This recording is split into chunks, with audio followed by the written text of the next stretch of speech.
your mic off. So welcome to Is It Hot in Here, the monthly show featuring women, mostly over 40, not all.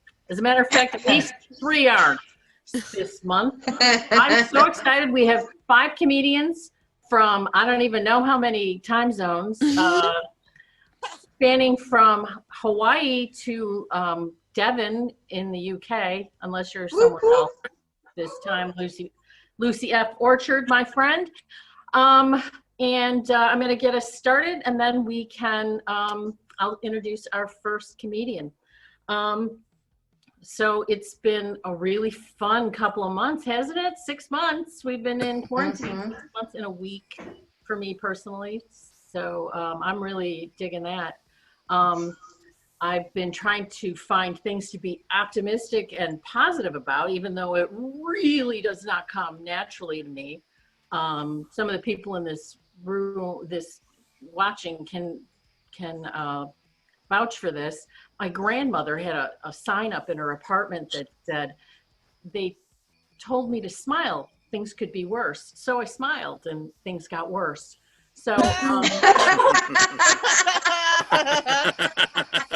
and then Oscar Wilde, or it was Yeats, I always forget, and they said the Irish are sustained through the good times by the promise of impending doom.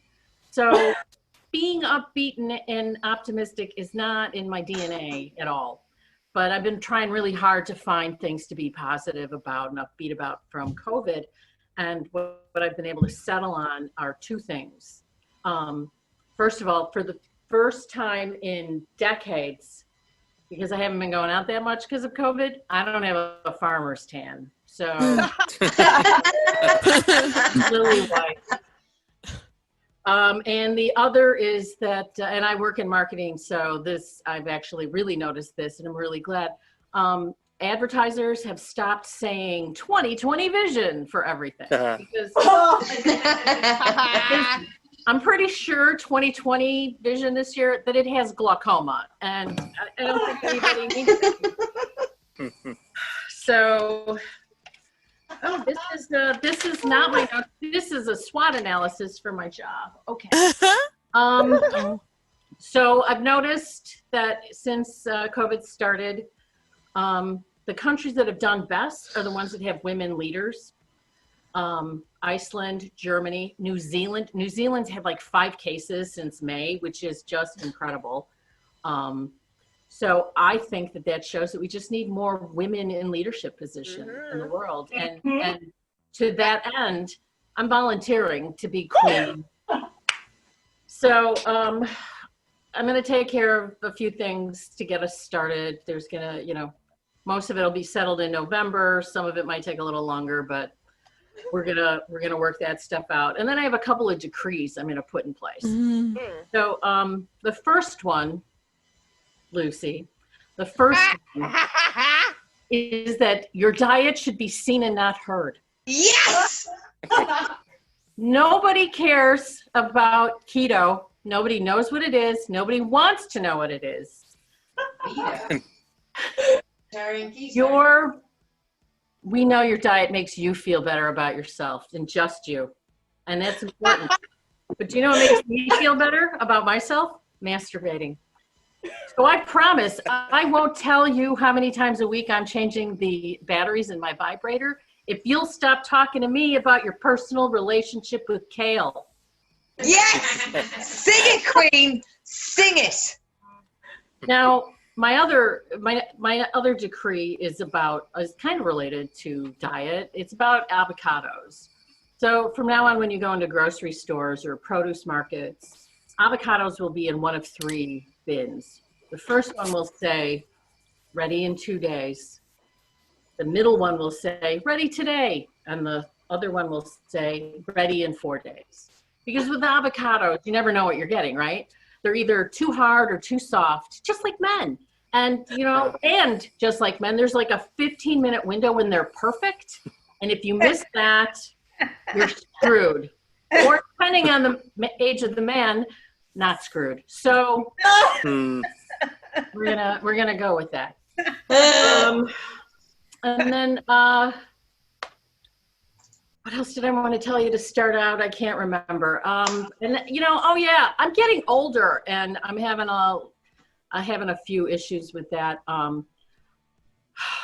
COVID and it's made, and with COVID, it's ruined some of my jokes about that. So like, I had this joke that I loved about getting older doesn't have to be a slow, silent march towards death.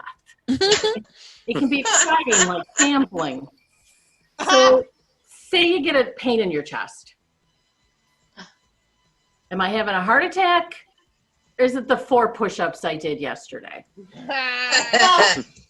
So I just roll the dice and see what happens. Every time I roll the dice and I don't call 911, I save $350 on my emergency room copay, which is great, right? So this is where COVID ruined the joke. Back in February, I used to say, in the last 10 months, I've saved $4,000 and I'm going on a cruise. I can't say that anymore. So then I changed to, I'm going to Italy, because I was going to go to Italy this year. I really was. I studied and whoever. So I can't say I'm going to Italy, because, so now what am I supposed to say? And now I'm investing in hand sanitizer. There's no good answer to this. So, so fuck COVID, I hate it. And pretty much fuck 2020. So anyhow, the last time I told that joke, or about a week ago when I told that joke, our next comedian, her mind was blown by the $350 deal. And that is because she comes to us from Toronto, Canada. Whoop, whoop. She is hilarious, and I really enjoy her. So everybody give it up for Desiree Walsh. Desiree.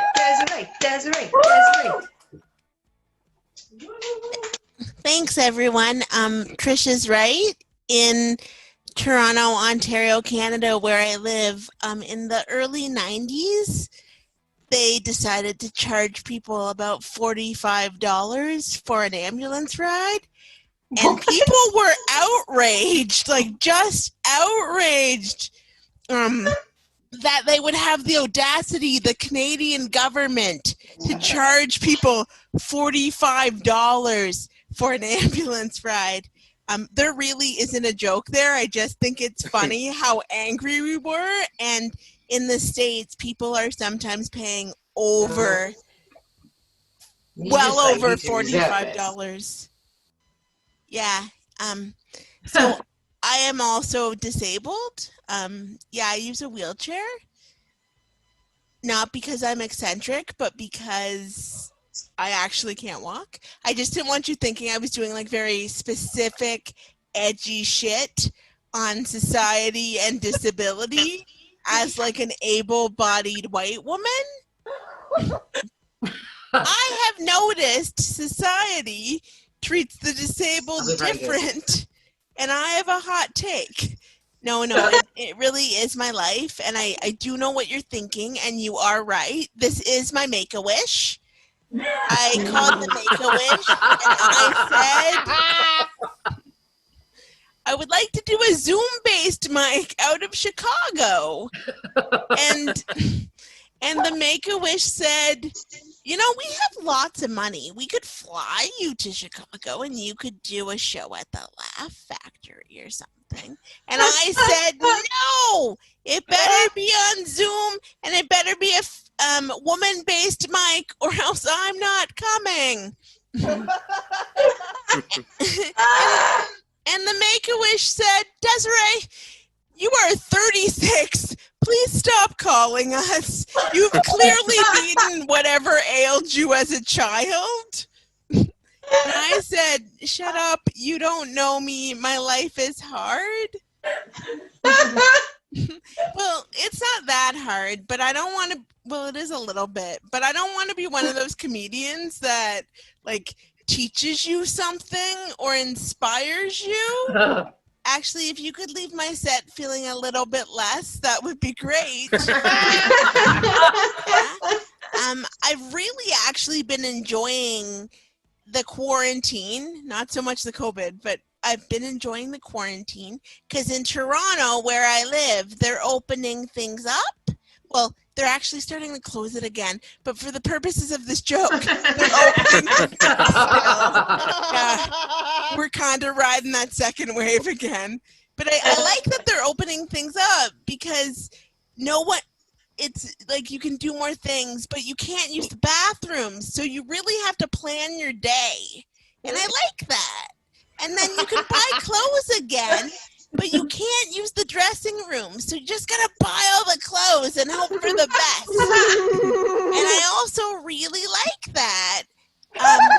And you still have to wash your hands a lot. And I still really like that because now everyone is a disabled woman who uses a wheelchair. And it's just nice to have more people on my team, you know. Like, I mean, I still win because I get better parking. But it is nice people get to experience how I live. Yeah, it's nice. And I also like quarantine because none of you walkies touch me when I'm out anymore. Walkie is anybody who doesn't use a wheelchair. So if you don't have a wheelchair in your house, you are probably a walkie. Yeah. But in the before times, apparently I look like a shopping cart to you people that needs to be returned to Kmart. Or to make this joke more inclusive, the grocery store.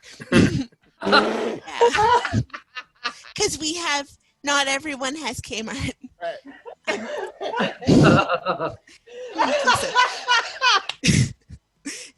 I also like quarantine because I don't have to listen to strangers' stories about their friends in wheelchairs anymore.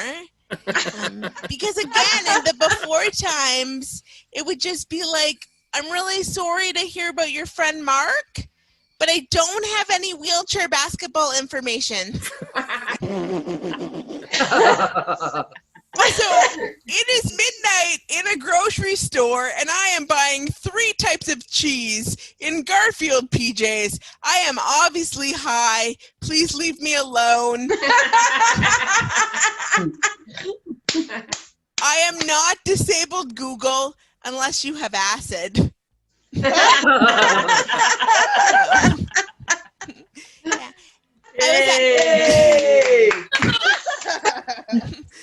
I was actually lucky enough to go on a date before quarantine. It wasn't so much of a date as it was a man sat down beside me in a Starbucks and asked if I had any wheelchair basketball information. But I needed a win, so we're going to call that a date. And myself and the man got talking about disability and the media. Because apparently I don't like small talk. None of this have the weather shit.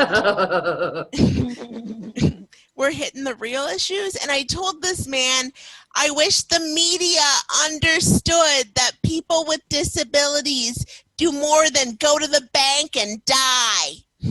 And now I'm going to tell you what I do during the day. As a job, I work in a bank.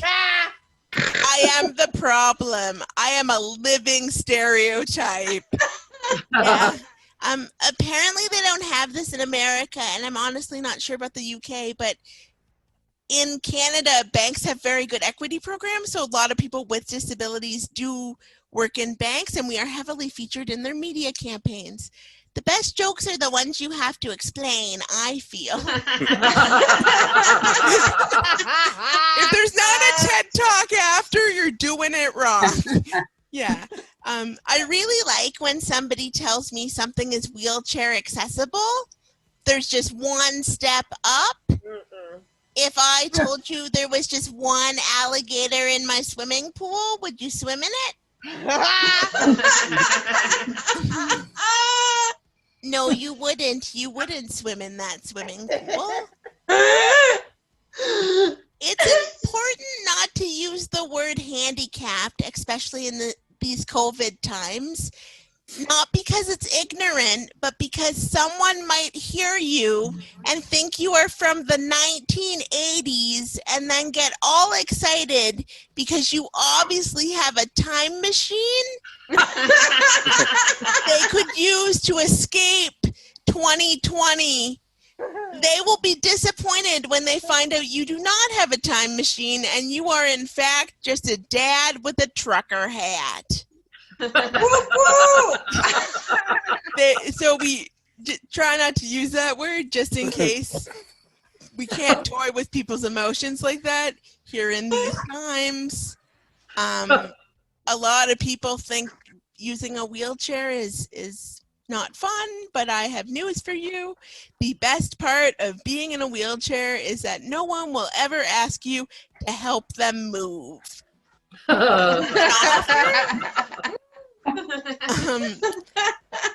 Yeah, but you can offer and get the karma points. So it's just like, hey, I hear you moving.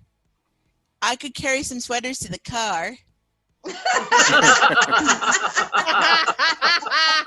Not folded sweaters, like sweaters I carry in my mouth in a Sobeys bag. That's a grocery store in Canada. No, you don't need no Sobeys bag sweaters.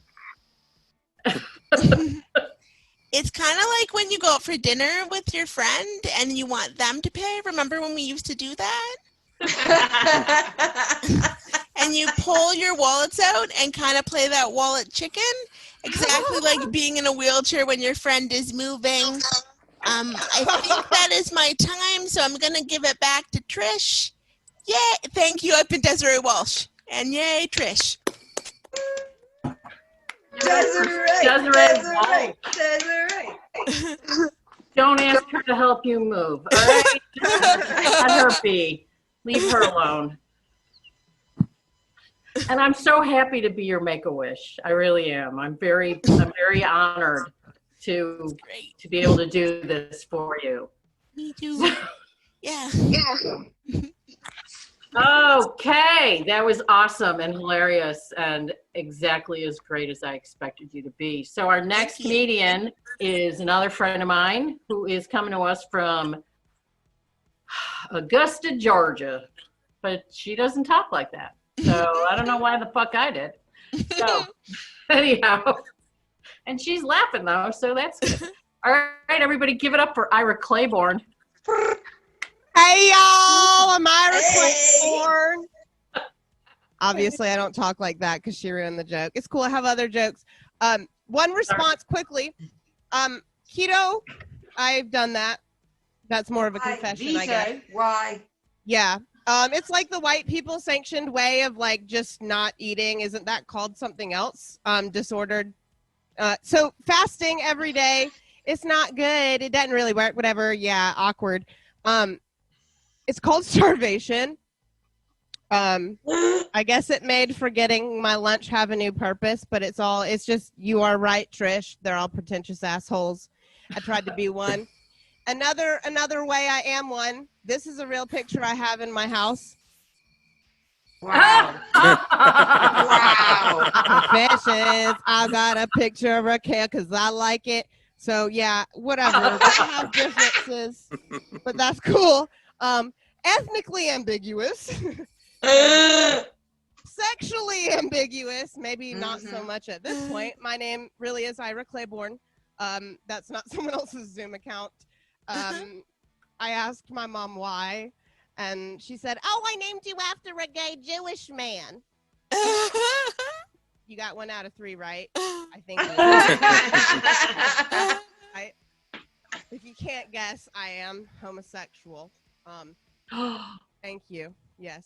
I knew early, as we all did in this conversation, and I asked my mom, "What would you do if I were gay?" And her response was, "Do you want to eat pussy for the rest of your life?" Which is the definition of being gay. I actually identify as gay asterisk now because I have lived in Augusta, Georgia. Gay asterisk, you know, the star. If you like read down on mine, it would be like mostly gay, but will deviate for dick when you live in Augusta, Georgia. Both lesbians. that were out. Speaking of which, yeah, I identify also as a lesbian doula. You know, I'll help transition people to the other side, those questioning queer. A Robin Hood for real lesbians, if you will. A little lesbian sheepdog, if you know the parable. Jesus and the sheep. Like, like there's the 99 sheep, but you go after the one. Right, I'm doing God's work. God's plan. I also have a lesbian mullet. Meow, meow, meow. Bet you didn't see that coming. Thank you. Straight on top, gay on bottom. Speaking of quarantine hair, you know, I have trimmed this, but I've been growing out my leg hair, which just turned off the 2 men in the Zoom room. Thank you. I've also let my eyebrows come back in, which is kind of nice. Thank you. It's like the new look, right? They're looking good and full. It was a lot of plucking pressure, but I did it. Thank you. If you can believe this, and you can, the teacher shortage is so bad that I have been employed as a teacher for like 8 years in America. Yeah. So homosexuals are disproportionately represented in teaching. And everyone doesn't wonder why. It's not because it's harder to make babies, because actually they've figured that shit out pretty well. It's because we're the last ones with any damn sense. We can't right now. Someone has to be the fairy godmother. Hush, dogs. It was funny, though. Somebody needs to be the auntie. Right? Like the one who does all the crazy frilly things and then clocks in and clocks out, right? That's me. That's the teachers. That's the gays. You're welcome. They're all underpaid, okay? But because I'm me, I created a safe space with them, obviously.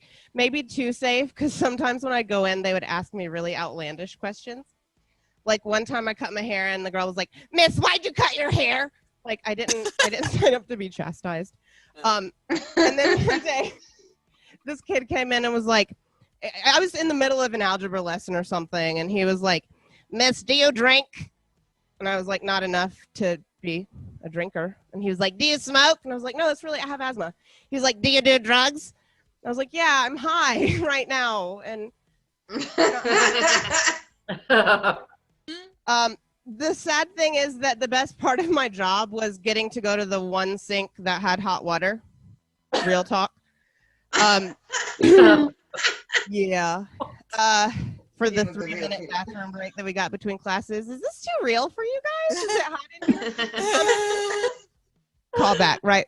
We treat teachers like babysitters, kind of, or like crisis negotiators, emotional support dogs. Fine. We are all of those things, and chefs, psychologists, they don't get paid enough. We all don't get paid enough. We get insurance because you're going to need it for this or this, right? So my proposal is that we pay teachers more.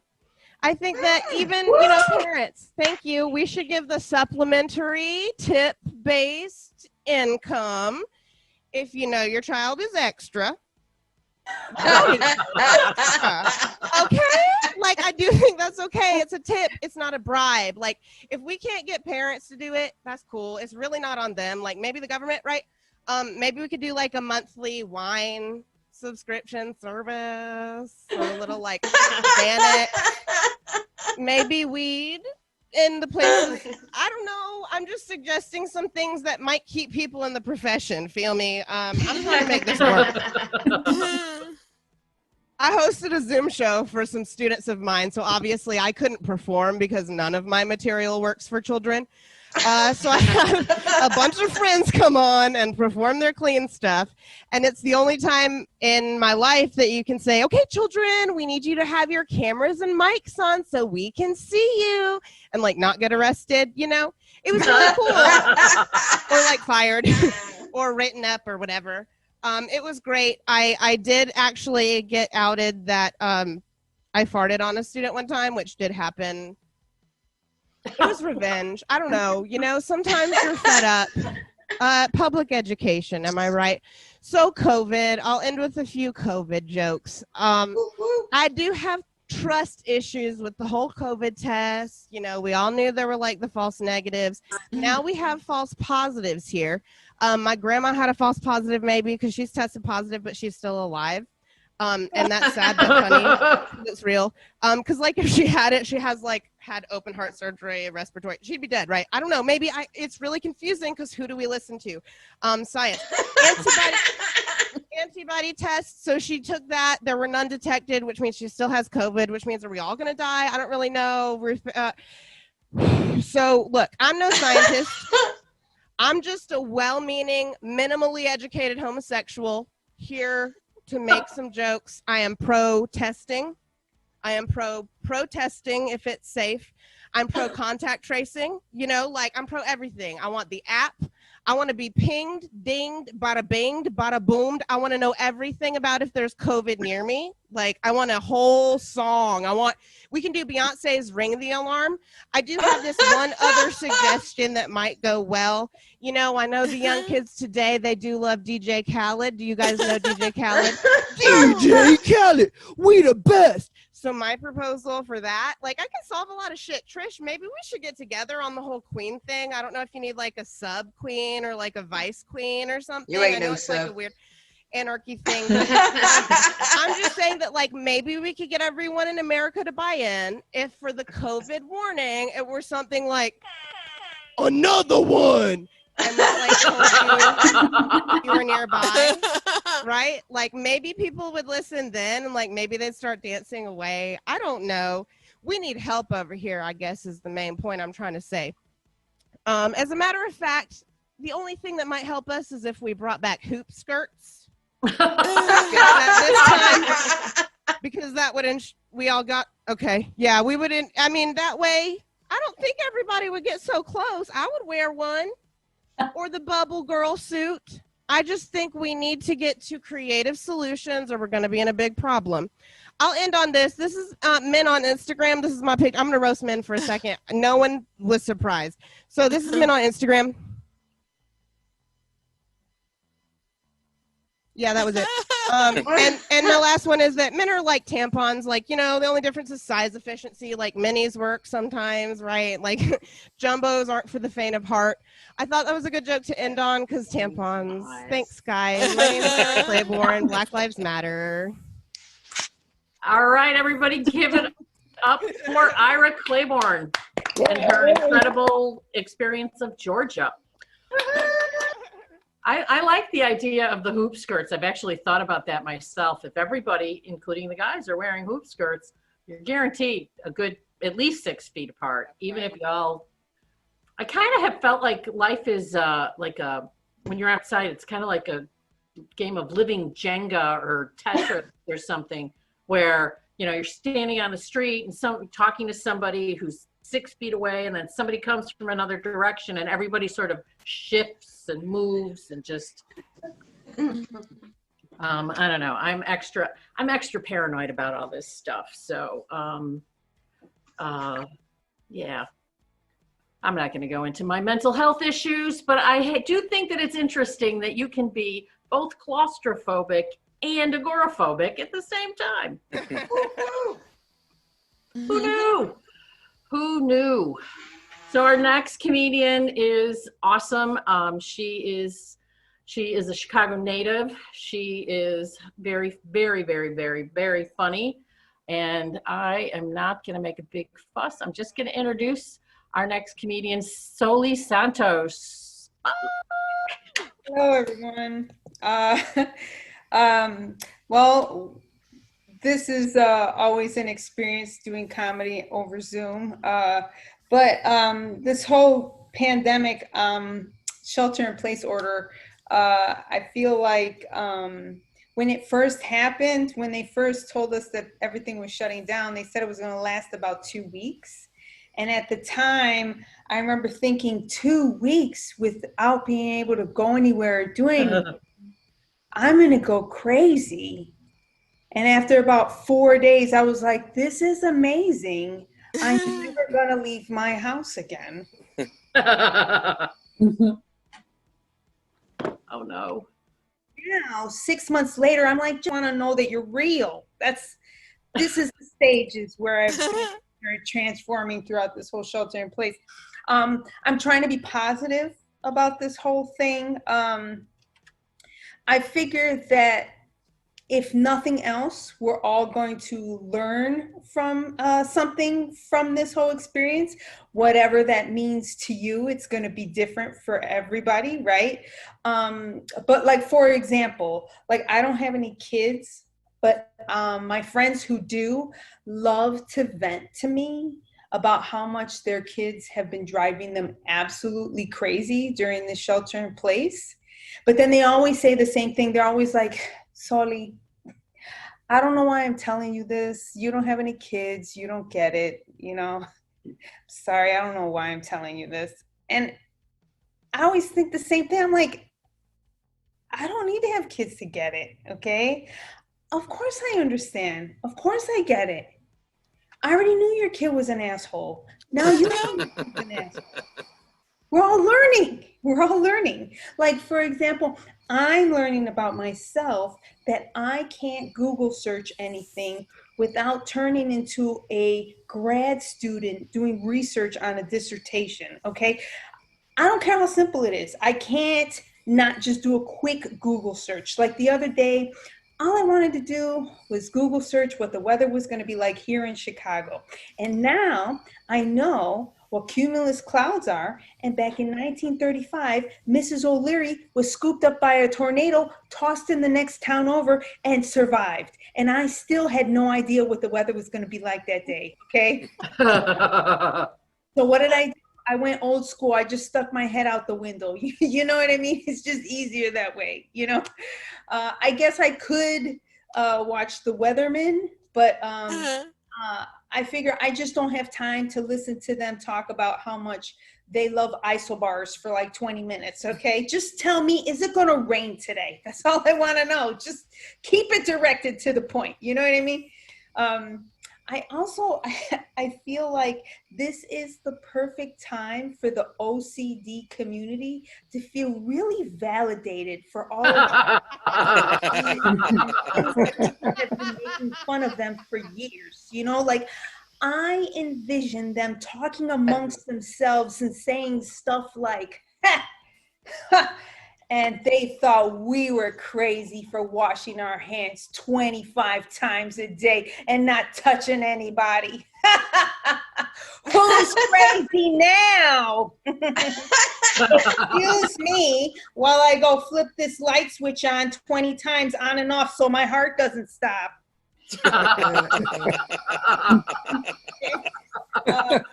You know, I feel like I'm not a germaphobe.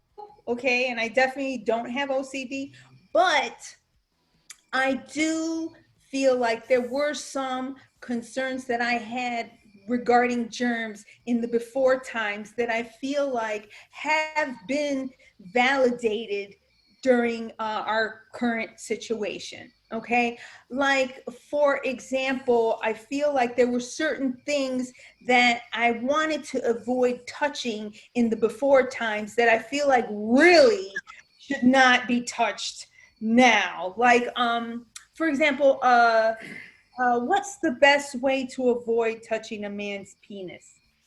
Don't take his hand. It's that simple, guys. It's that simple. Okay, it's really okay. You know, we're all learning. You know, I feel like this has been an evolution with my boyfriend. Our relationship has definitely evolved through this whole situation. We live together, and during this time, we have definitely spent more time together because of this current shelter in place. I've been working more from home as a result of it. And our communication with each other has definitely changed a little bit while we're spending more time together. Like, for example, the other day, I went to make a sandwich, right? But I noticed that all we had left was the butt of the bread, you know, the two ends of the bread, you know, and I don't like the ends of the bread, the butt of the bread.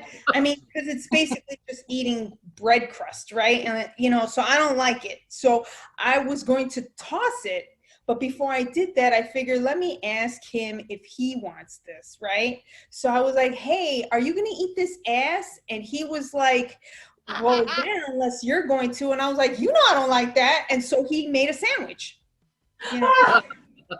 So and like I said, our communication has definitely changed. Now he's starting to use hand sanitizer as currency. The other day, he bought a small box of individual packets of hand sanitizer. And he came up to me and he said, how many packets of hand sanitizer do I need to give you in order to get some answers?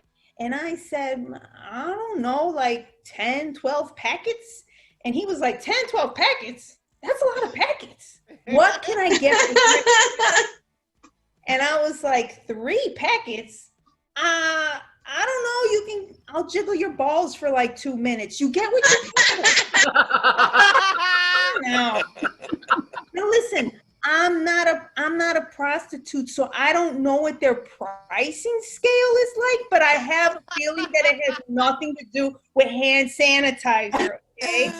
And I highly doubt that they got a sliding scale for your income. You know what I mean? Like, these are just my assumptions. I don't know. Maybe I need to talk to a professional about that. Maybe she can tell me something different. But that's my suspicion. It's funny because my boyfriend, he has tattoos, which are great. I like them. They're fantastic on him.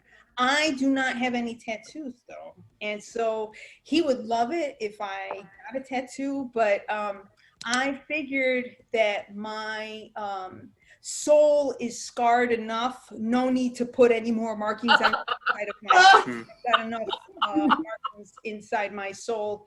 So I just figured that those were enough. I also feel the reason why I have tattoos is because the same reason why him and I aren't married. I feel like 10 years from now, I wake up one day and just be like, well, I thought it was a good idea at the time. Now, how the hell am I going to get rid of this? I don't want to do that. So I'm going to, basically I'm saying I have commitment issues is what I'm saying. So, but he still puts up with me. He does have tattoos. Like I said, he has, one of his tattoos is the Serenity Prayer. And he has on his left chest muscle, which his left pec, which is very, very nice because it gives me something to read while I'm sucking on his nipple. It's really, really he's a little bit more about our relationship. He is 12 years younger than me, and I know. Happy for you, girl. Thank you. I'm a sucia, and that's Spanish for lucky bitch. Okay. really what I am.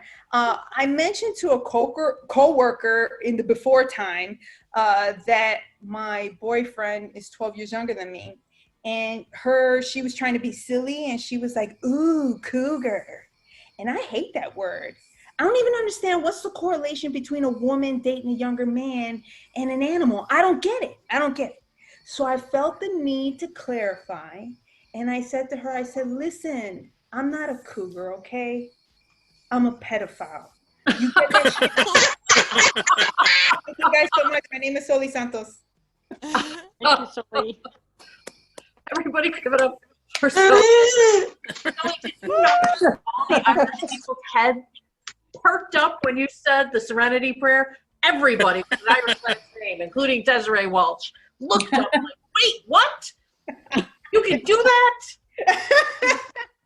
If you took all of the Irish people out of AA, you could hold the meetings in a phone booth. So it's not my joke. I try not to tell people's jokes or dad jokes when I'm doing this shit, but sometimes it fits. So our next comedian is a mouthy Welsh truck driver who drinks and swears like a truck driver, like you would expect right here.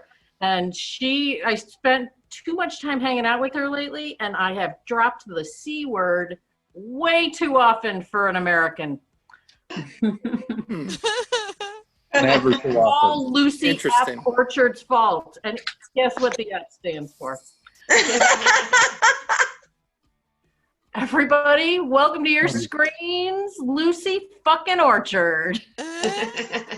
Well, I mean, what else can I say? That's my set. Thank you very much. Have a good night.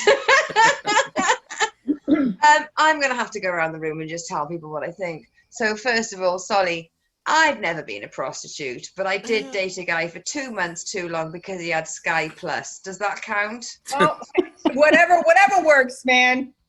Desiree, I need you to read me to sleep because your voice is like fucking treacle to me. You've got the kinkiest, cutest little naughty voice.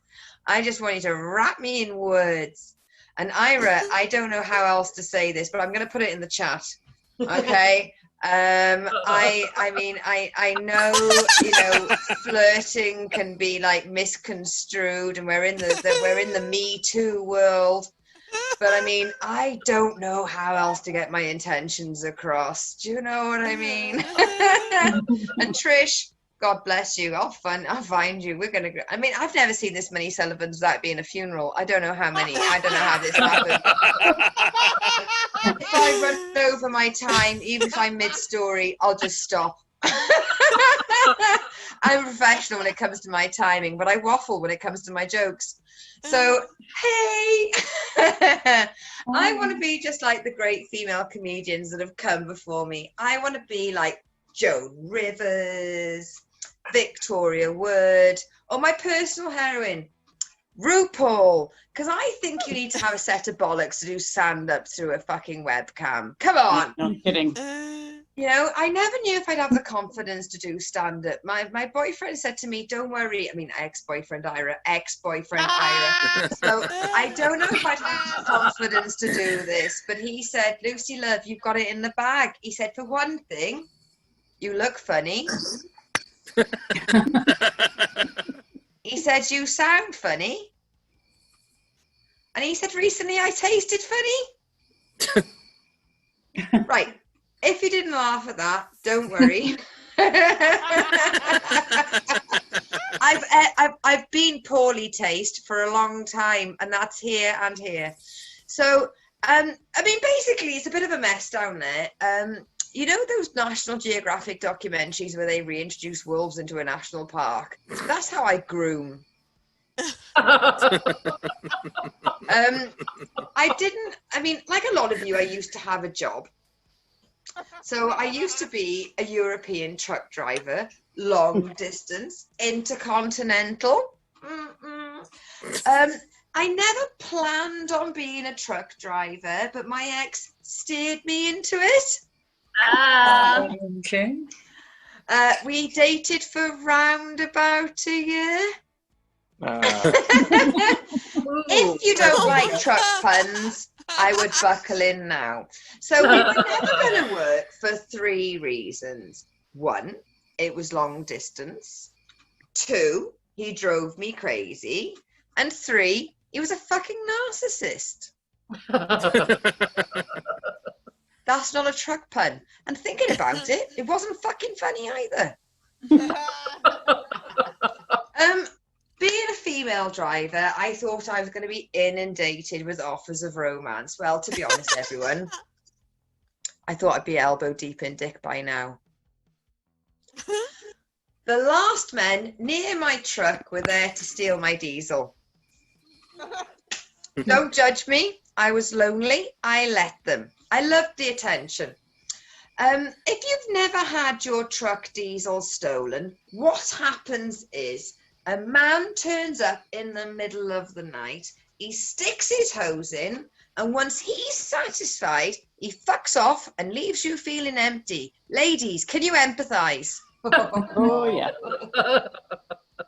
Yes. It happened just off the A43 near Peterborough. If any of you need the addresses, I'll send you a pin. So the family planning nurse asked me, what do you use for contraception? And I said, easy. My sparkling wit and an emasculating occupation. Literally can't get pregnant. But I'd like to break the myth that truck drivers just sit in their cabs all day watching porn and masturbating. Nah. No. I don't watch porn. Got an imagination. I'm a lady and I won't waste the data. I used to drive Arctics for music gigs. Give me a cheer if you can remember what a music gig was. I remember. Give me a cheer if you think you're ever going to go to a music gig again. I think you're all muted. Check you're muted. I think you're muted. Last year, I was voted best female truck driver in the events industry in Europe. Come on, boys, give me a cheer. Come on. All right. Come on. There's no punchline. I'm just globally fucking smug, and I shoehorn this into every fucking gig I do. I used to drive my truck all around Europe. I used to go to Belgium, cheap smokes. I used to go to Luxembourg, even cheaper smokes. I went to Amsterdam. I lost 24 hours because apparently they're putting something in their smokes. But I used to work in an industry where we go, the show must go on. So you had to go from Barcelona to Verona one day. That's too much driving for one shift legally. So they give us a double driver. Now, if you don't know what a double driver is, I'll explain. They put a strange man in my cab who can hopefully drive a truck safely and not touch himself whilst I sleep.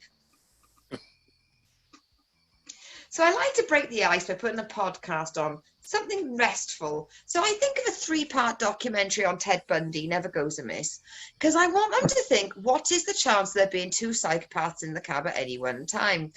So if their hand starts to tingle and starts going anywhere it shouldn't, I want them to look over at me sweetly sleeping and go, she probably sleeps with a knife under a pillow. And they'd be fucking right. The place I want to go to, the place I always want to come back to, is my sleepy little village in Devon. It's amazing. It's like Murder, She Wrote, but without the police presence. So all you townies have got your little apps where you can get food delivered to you 24 hours a day.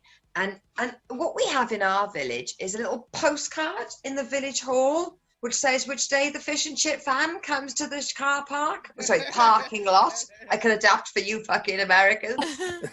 And you can send a text message so you don't wait around, because we are literally AI in my village.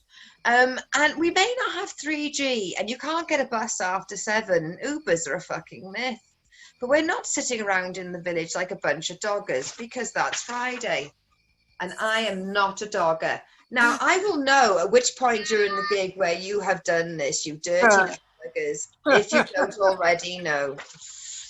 So, if there was a crime spree, if it was Cabot Cove in my village, what would I do? Well, I'd volunteer to be Detective Orchard. I'd get my little toolkit out and I'd collect my forensic evidence.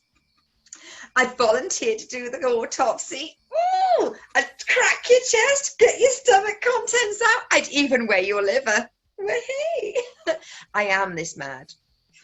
And what I would do is, can I get away with murder? Could I kill someone? Well, what I've told you is I'm 7. I'd bury you in a national park and nobody would ever find you. I'm only kidding. Of course they'd find you. I'm too lazy to dig a hole.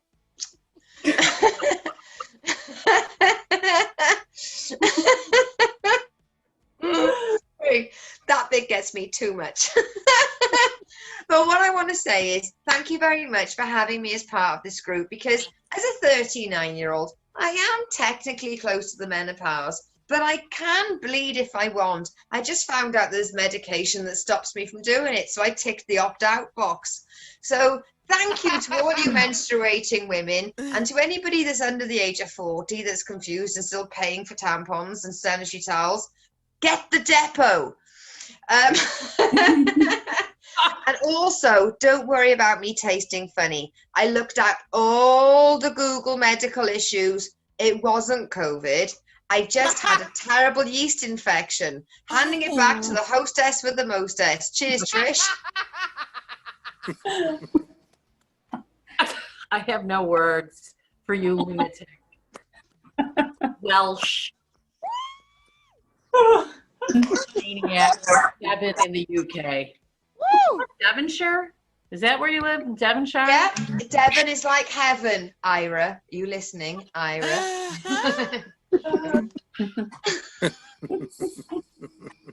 Oh my God, Devon. There she is. I'm sorry, I'm looking around the grid, making sure I line up our last comedian. I think, Lucy, what time is it where you are? It is 2:57 a.m., sweet cheeks. Erica, what time is it where you are? 2:57. Oh, not me. Sorry, not me. 3:58 p.m. All right, we got an 11-hour time span here and 2 days. I'll mute you if you don't stop it there. Our next comedian and our last comedian of the evening is coming to us from Hawaii. wow. Everybody say aloha and mahalo, I think. My Hawaiian's very poor. To Erica Schwarzkopf. Hawaii. Shaka, it means hang loose right here. You could all do that. That's a shaka. You do it backwards like a local. Not this way. It's this way. Okay, now you know. Well, I run the Female Comics of Hawaii group, so let's give it up for women right off. Let's give it up. Woo-hoo. Woo-hoo. Oh, except for the women that pee on the seat in the ladies' room. Those women are not my friends. Fuck them. Yes, they're not. Is it hot in here? Is that the menopause talking? There is an active volcano on Oahu. And that's me. No one else, just me. There are some benefits to menopause, though. Like, I recently bought the very first pair of white pants since I was 12. Back to the white pants. They look just as shitty as then. So, whatever. There's some people in the room that don't like keto, I hear. You don't like keto? Oh, really? Okay. Well, since I went on that and lost 30 pounds, I've been fucking 21-year-olds. So this is awesome. There are more 21-year-olds for me. I'm not going to tell you anything about keto or the bacon wrapped meatloaf I had for lunch. No, I'm not. No. I'm a tall girl, and there's some downfalls to being tall, ladies. I buy some really cute mini dresses that come out of the dryer tops. Here. Okay. Now they're all tops. I have no dresses. They're all tops. The short girls have no tops, only dresses. So, I don't know which is worse, but I'm wearing the leggings. Whatever. I'm tall enough I will judge you if the top of your fridge is dirty. Or if your wrists need touching up. Can't see mine. I'm dating a super short guy now, but I'm really excited. Listen, other tall girls, I don't understand why you don't know this, because short guys are perfect, because their mouth can reach your breasts very easily. Understanding, and this is just awesome. So fuck the tall guys forever. I'm transferred, but I'm not only tall, but I'm nearsighted. So it's like a bad joke. It's not clear that I have feet. I usually point to my feet, but you can't see me pointing to my feet, so. Per the current orders in Hawaii, you cannot have a gathering of more than one person. Okay, first off, one person. One group. So I'm a comedy promoter, and is this gonna stop me? Fuck no. So I go to bars, I have comedy shows, and I am the performer, and I am the audience. I'm the performer, I'm the audience. But occasionally other people try to watch it. They try to watch it. They're attracted to it. They like stop by, and I have to tell them to go fuck themselves repeatedly because it's a $5,000 fine to have a group of more than one person right now. Yep. So any kind of audience fucking sucks. Fucking audience go away. It's the exact opposite of what I was trying to do the whole time as a promoter. Now I can have no audience. Large audience, no audience. Just fine. Yeah, whatever.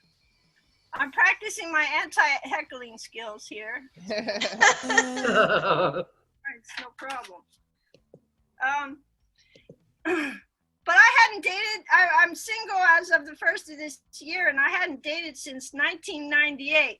You people, you can order a man like a pizza now. Of course, I like sausage, big sausage on my pizza. Not too big though. Ladies in the crowd who have had a dick that's too big, raise your hand. Have you had a dick that's too? All right, yeah. It's not fun. Boys think that the bigger the better, but we know that's not the truth. There's a wall. There's a wall. Will not go any farther. And so if that's the case, you have to half-ass everything. This guy was like 15 inches, like a goddamn steak. It was scary. Anyway, I felt sorry for him. I mean, what are you going to do? Put an ad on Craigslist for a large and cavernous vagina? I mean, I don't think so. I don't think you're going to do that. I don't really want a relationship, though, so much as a service dick. You know, like a service dog, like the dog with the little tiny vest, right? Sure, I could talk some guy into wearing a little tiny vest on his dick. If we had a doctor's note, if we wore masks, could we not just do it anywhere? I'm just asking. I was looking for jobs last year, and then out of desperation, I applied to a preschool, and they said, "You haven't even worked with kids. What the fuck's up with that?" And I said, "I'm very experienced. I run comedy open mics." Same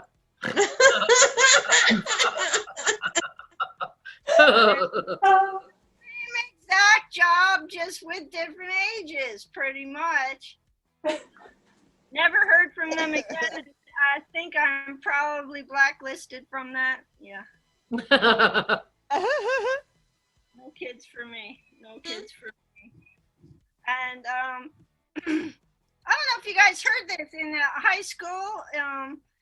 They banned girls wearing leggings as pants. Right? You've heard the leggings thing. The principal was like, "Cover up your guts." Terrible thing. Well, when maybe it had gone a little too far once the girls started wearing lipstick on their camel toes. I'll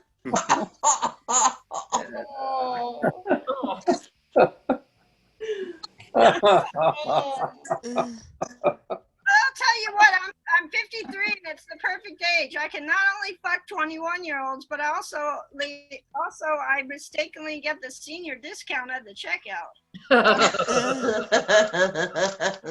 you're gonna tell me I'm gonna pay less, I'm not gonna argue. I'm gonna be the age you want me to. Don't card me for alcohol because I lost my ID.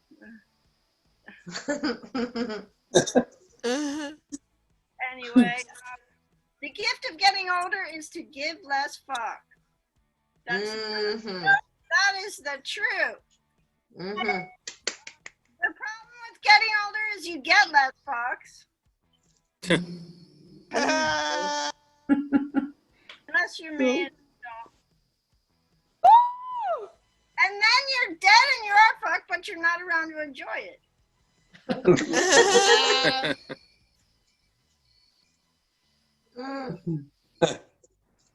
do we got here?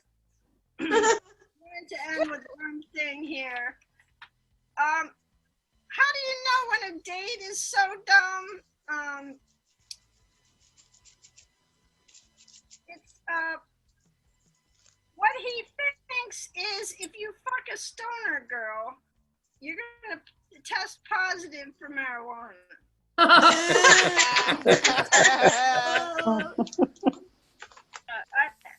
stopped dating white guys. I just stopped. That shit. They're just, yeah, just bad. Anyway, I'm on this intermittent diet though, intermittent fasting you mentioned, but I eat every other minute. I'm not hungry, but I'm not losing weight, so I might be doing it wrong. I don't know. And who else has a mom on Facebook? Yeah, I thought my mom was a perfect Facebook mom. She liked everything I did, but never said anything ever. No comments until like 6 months ago. And she said, when you're on Facebook, do you have to press enter after you comment? No. On Facebook for 12 years and no one's ever seen her comments till now, and now we can see all of them and I can't go back.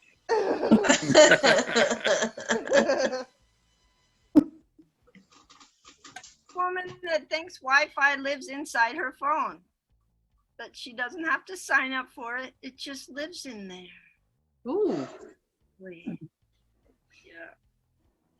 Okay, I'm going to end right there. Thanks so much, and aloha to everybody. Thanks, Trish. Aloha. Give it up for Erica Schwarzkopf, who she runs an open mic, the Anarchy open mic on Friday nights. It's at 11:30 Central, but it's only like at 6:30 where she is. So It's like 6 a.m. in the UK for Erica's night. Oh yeah, my. you Like, just missed it. so it'll be different time shortly. So Slide into my DMs. So one thing that Erica said that reminded me of my dad, at one time we had the same exact cell phone, and it was 15 years ago, and it was a flip phone, and you would open it, and he would call me every week and say, "How do you check voicemail?" And I'd be like, "Hey, you open the phone, and you push the button that says VM, and then you dial in your address, the numbers from your address, and hit enter, and you will get your messages, but every week for 2 years." And he was really smart, so I never understood why he didn't get that. I want to thank everybody for being here tonight. Desiree Walsh, you're amazing and hilarious. And Ira Claybourne, Soli Santos at Lucy Orchard, and Erica Schwarzkopf.